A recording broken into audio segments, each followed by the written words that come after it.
Fala aí galerinha do YouTube, Pedrinho aqui com mais um vídeo.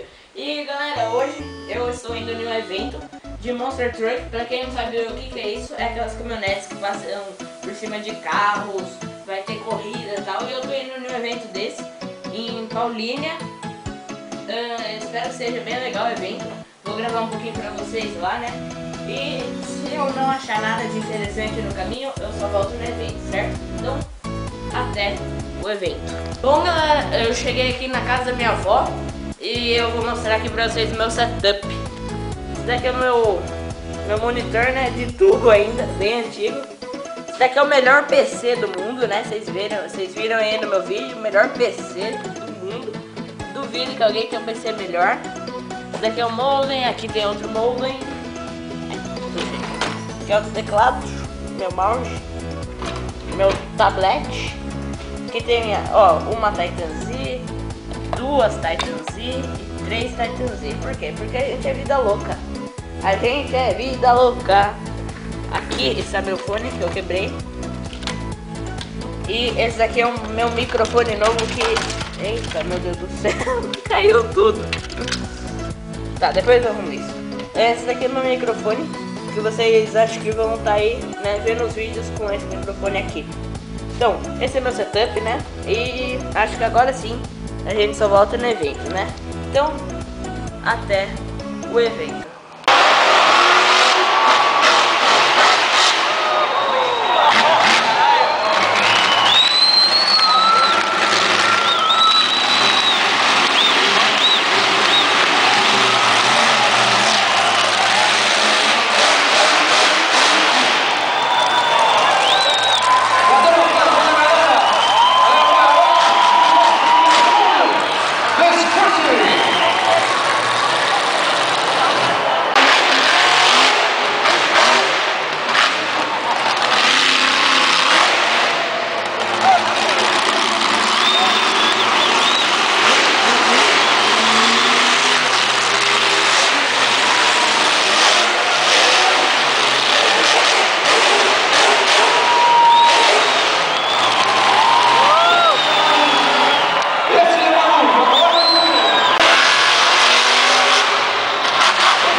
Extreme em Paulínia, no Parque Brasil de Pesos. Terminando o Brasil, o grande estilo. Muito bom. Fala aí pra câmera. Não.